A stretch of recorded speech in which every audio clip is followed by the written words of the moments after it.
Hello everyone, welcome to my channel. I made a recent video on my Kino Lorber March Madness sale haul, and I mentioned there that probably the first one of the 7 movies I purchased, the first one I'll probably watch is Rawhide, and sure enough that almost immediately after I made that video I put Rawhide in there.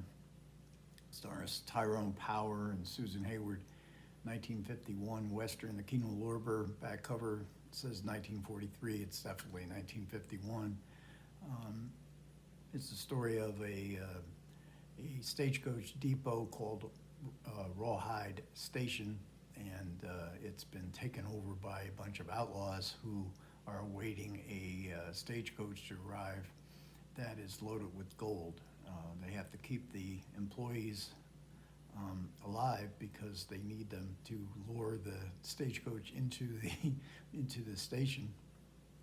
And Tyrone Power is an employee there. Susan Hayward is a passenger from a previous stagecoach that is forced to stay at the stagecoach because of the danger of being out on the trail in a different stagecoach. It's a little bit of a awkward plot contrivance there because that stagecoach she was on was being led by a army platoon, and there's nobody at the stagecoach but stagecoach depot but 2 employees. But you know, you have to overlook those kind of things sometimes in Hollywood movies, and it's effective in the end because Susan Hayward and Tyrone Power have to conspire together to become how they're going to stay alive, how they might prevent the robbery from happening, and they don't get along with each other. And Susan Hayward always plays a very strong kind of character, and has nothing but contempt for all the men in her life. But they become a team, and that's what makes it interesting because there's actually no romance involved in this, and that's very surprising for a Hollywood movie. There's not even really a romance implied. You might think that by the end of the film, well, maybe so. But at any rate, Tyrone Power, who is a major star, but was a sort of a workman-like actor. I've always liked him, and he's really good in this movie. And it's a short movie. The tension of it really builds up. You know, how are they? They're so trapped in this location. There's nowhere to go. They try to tunnel out of the room that they're in. There's all kinds of suspense that's built around that. There's a baby. Susan Hayward is traveling with a baby, and the baby becomes a surprisingly intricate part of the final showdown in a very terrifying manner. But the set is great, and it's you get because it's just set there, and the interiors and the exteriors, you get to know the geography of the interiors and the exteriors. And Susan Hayward, as I say, very powerful actress who's been somewhat forgotten. She died relatively young. She was only 57.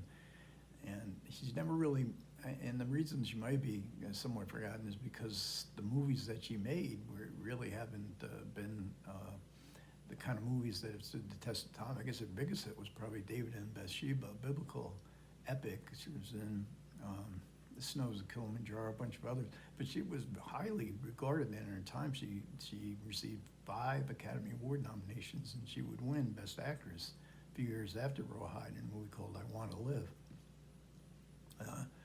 The film is directed by Henry Hathaway, and he was like Tyrone Power, who was a kind of workman-like director who could put out some good films when he had a good script, which he does here in Rawhide. And he made all kinds of films, a ton of films in the way that Hollywood studio directors were able to do in that era, and lots of westerns. And later on, he would make a series with John Wayne, and Hathaway directed True Grit, which was the film where John Wayne won his Academy Award. And he also made North to Alaska and Sons of Katie Elder, probably a couple more with Wayne.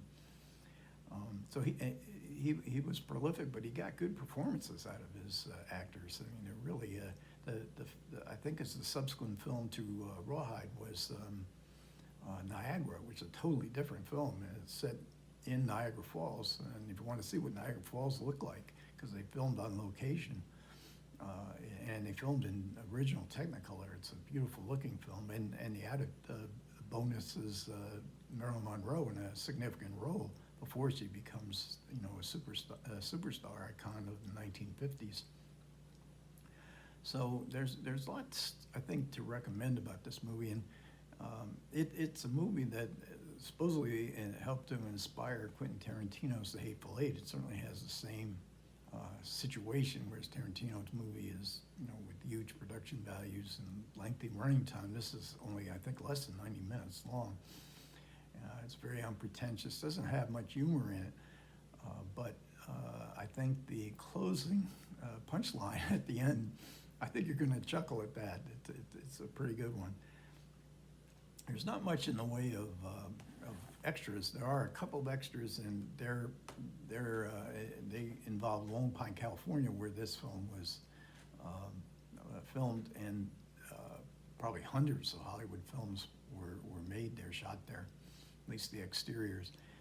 And it shows Lone Pine as a tourist. It's because of its association with movies and with westerns. It's become a tourist attraction. They have a museum with all the memorabilia of the different movies, including Rawhide.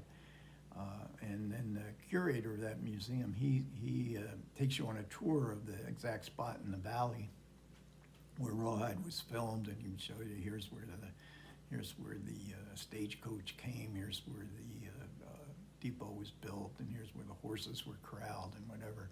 And then especially there's a spot in the movie where somebody gets buried, and they bury him at the foot of this giant boulder. Lone Pine has all kinds of scenic wonders. It's a desert valley, you have monumental mountains in the background. I think the highest mountain named Mount Whitney, is it? That the highest mountain in the 48 states is in the background. So you can have snow-capped mountains, and you have all these boulders. And I think both The Gunfighter and definitely Yellow Sky, two westerns that I've seen recently, were also filmed at Lone Pine, using these at least Yellow Sky used all these boulders. But in this death scene, burial scene, the curator walks you to the place where that was filmed, and it has this big, almost perfectly spherical boulder,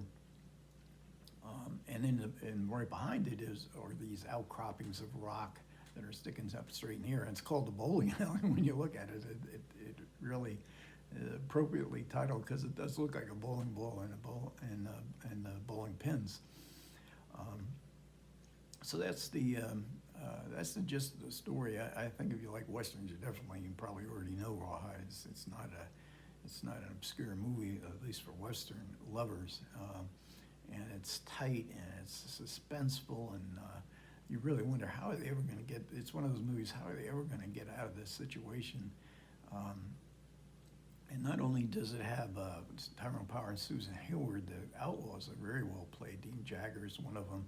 Hugh Marlowe is the head outlaw, and he's portrayed as somebody who doesn't really have that much of an appetite for killing. He comes from good stock, and he's intelligent, but he's saddled with all these, outlaws, grimy outlaws from the street, including Jack Elam, the main villain of the piece. And he was in so many movies, especially westerns, and he plays evil here more than he ever played, I think, in any other movie. And also they photograph him. They make him about as ugly and fearsomely looking ugly as he could possibly be.